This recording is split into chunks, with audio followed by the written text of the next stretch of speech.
unscripted, unprepared, and unedited. That's what this channel is all about. Hey everybody, and welcome to my 15 minutes live. Today we're going to talk about what's going on here and what's going on here. So when I point here, I shouldn't be disturbing the mic. So I think I'm going to go below the mic. What's going on here and what's going on here. And this is your emotions and this is your reasoning. And the reason why I'm talking about this is I've been challenged recently between what this wanted to do, but this wasn't agreeing with what this wanted to do.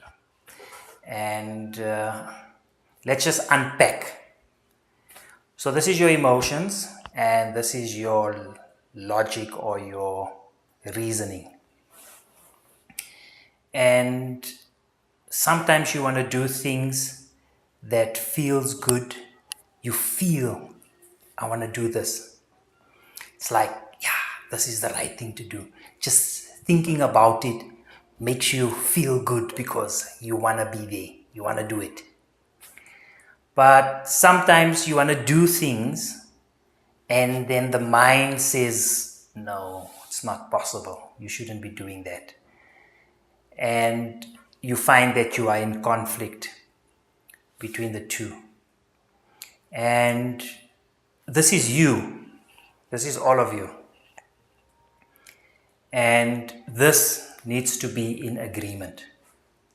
And I do believe that in most cases, they are in agreement. In majority of situations, they are in agreement.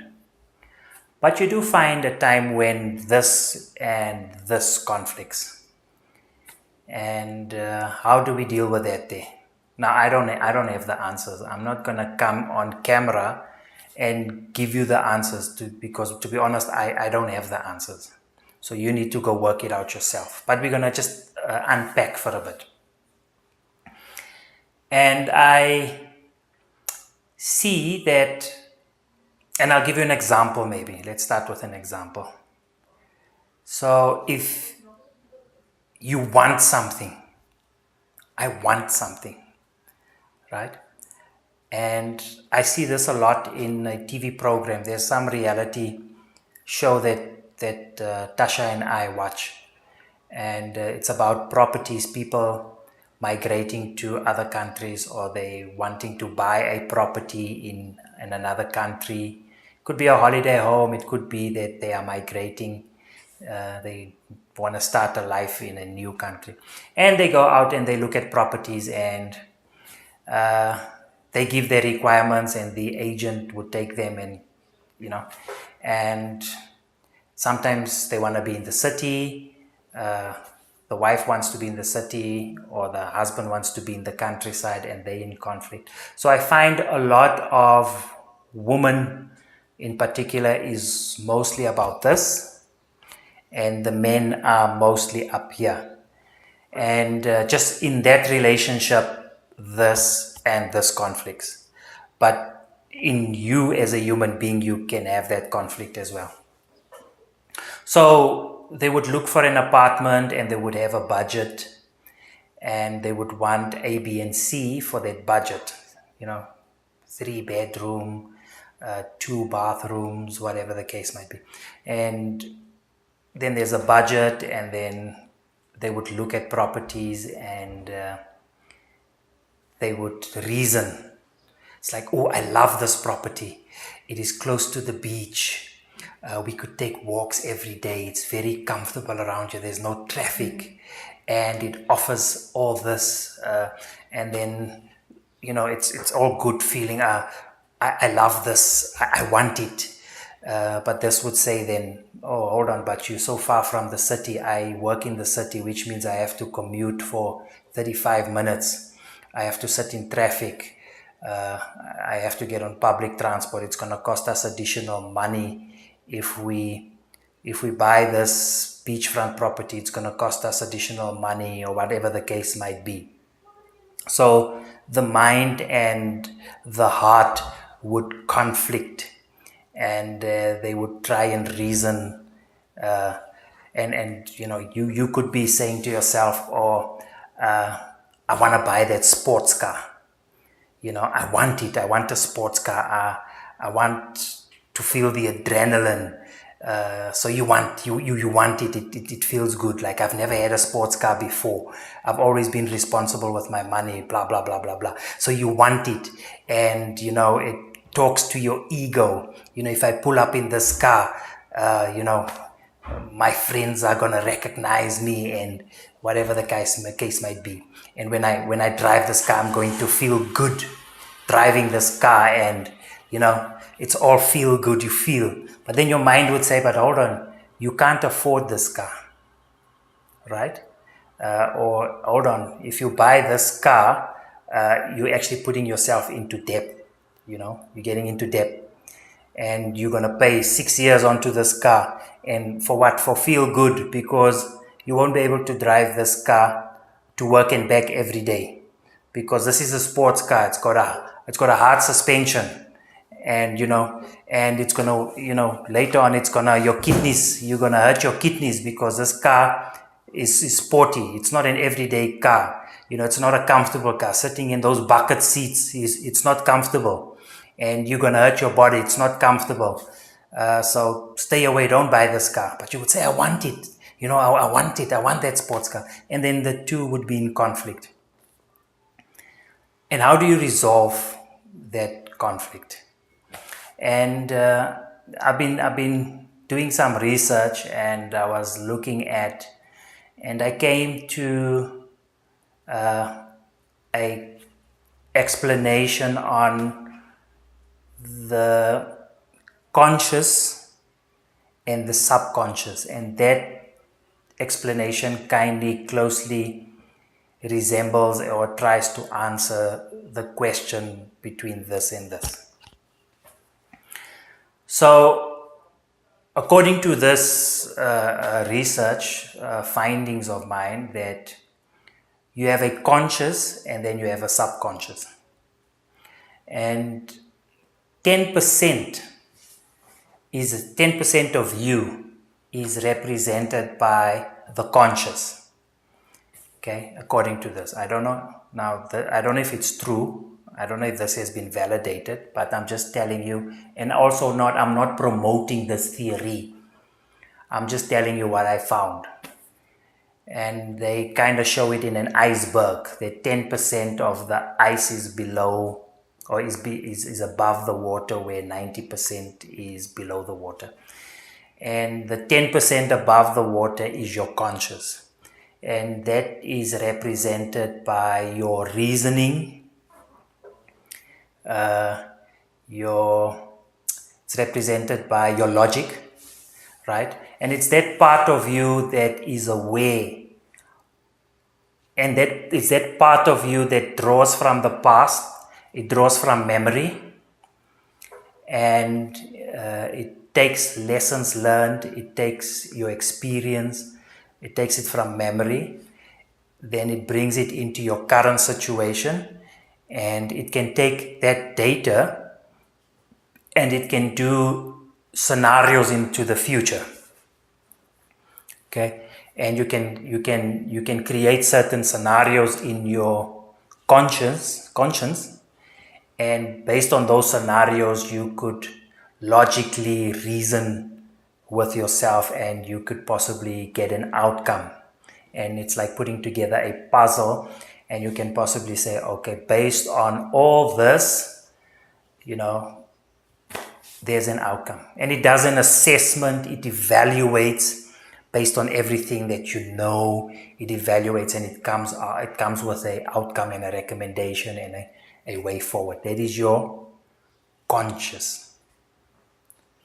Then your subconscious is more of a feeling. It's more of your intuition. What do I think about this? Although you think, we're actually saying, what do you think? How do you feel about this? And Your subconscious, the 90% of the iceberg that's below the water, is your beliefs, your belief system, and what you believe in. And it also talks about religion and beliefs. And out of this subconscious is creativity. And if you look at an artist, and sometimes you look at an artist, you look at their work, and you can't comprehend, your mind just cannot comprehend, like, what was this guy doing? Because if you look at abstract art, it's like, why is the nose at the back? Because that's not logical. It's not logical. Why is the nose at the back? The nose don't belong at the back. The nose belongs where the nose should be. But why is it at the back? You can't comprehend. It's not logical. It's not reasonable. But the creativity came from within. And this person created this masterpiece out of his creativity. And to him it makes sense, because it wasn't created from here. It was created from a feeling. And that's where the creativity comes from. And it speaks also about your passion. Passion comes from within. And if you have a passion for something, and you are driven by passion, and then you create based on that passion, or you act or behave based on that passion. But sometimes it's in conflict, and how do you resolve it? Now, like I said, I don't have the answer on how to resolve this conflict. And it's like a monarchy and a government. They are two different entities, and they have their own agendas, and they have their own belief systems, and they are driven by their own passions. And this monarchy and this government, how do they negotiate? Because number one, approaching this negotiation is already from two different and separate standpoints. How do you negotiate? I mean, it's easy to negotiate if we all have the same objective and we're trying to reach the same thing, and we have the same, we have something in common. But in this case, it's two separate. How do you start the negotiations? It's like a governing party and an opposition. They just come from two different angles. It's like an employer and a union. It's like, just boom. How do we find common ground? So how do you start negotiating between the two? Like I said, I don't have the answer. I know of possible ways of dealing with it, but I don't know if that would be the right way for you to be dealing with it. So you have to work this thing out yourself. No one can tell you. It's like a lot of books or seminars that I've listened to, where this guy comes out and says, if you want to be successful, you need to follow these 8 principles. 8 principles if you want to be successful. Wake up early in the morning. Start your day before anyone else. That's a principle number 1. And I don't know if this is going to work for me, because I can't follow each of your principles and be guaranteed success. Are you saying if I wake up every single day at 5 a.m., I'm up before anyone else in my house, in my community, if I do that and I do this, are you guaranteeing me success? I don't know. I think that to each his own, and maybe that worked for that person, but that is not a recipe for my success. That's not a recipe for my success. Yes, it worked for you. You have documented these principles. You have documented what you have done to reach success, but that might not be my success. And just the departing point is like, your success and my success is two different things. What you regard as success and what I regard as success is two different things. Success is to each. It's it's something personal to each and something different to each person. So we can't define success globally for everybody. Each person defines their own success. We all have different standards. We all have different wants and needs, and success is personal to each one of us. Okay, that being said, so when you have this conflict where the mind and the heart is not in sync, you can just choose a side. Be like Trump there in the Middle East. He just chose a side. And this is important, and people say, Trump, this and this. The fact that the man made a decision is respected. I respect him. The fact that he made a decision. Whether his decision was right or whether his decision was wrong, I don't care. You need to make a decision. There comes a time in your life when you need to make a decision. Make a decision. If you go with your mind, go with the mind. If you go with your feeling, go with the feeling, but you need to make a decision. So when this is in conflict, choose a side. Okay? It's as simple as that. Choose a side. Okay? It also depends whether you want to listen more to logic. Do you want to listen more to logic, or do you want to make yourself feel good? And I just need to warn you, if you go with logic and you don't go with what you feel, you're going to be sitting with a moody wife. It's like a wife that's moody. It's like now she didn't get her way and now she's moody. Okay, you have to deal with her moods. And it's going to take a lot from you to now pet and pie her. You need to then spend a lot of time in making yourself feel good. Okay, that's if you go with logic. If you go with the heart, okay, you're going to upset the mind. You're going to sit with a lot of worries. You're going to have to let your mind work harder because now you are doing something to make you feel good, but it doesn't sit well with your mind. You know in your mind that, oh goodness, if I go with this good, I'm going to feel good, but I'm creating other problems. I'll have to solve other problems. I have to make other sacrifices, and I have to now rework everything else, right? I have to make other sacrifices, and my mind now needs to balance things because I'm trying to please my feeling, okay? So yes, you need to know that it's a trade-off, okay? It's a trade-off. But I've also learned, and I didn't believe this guy.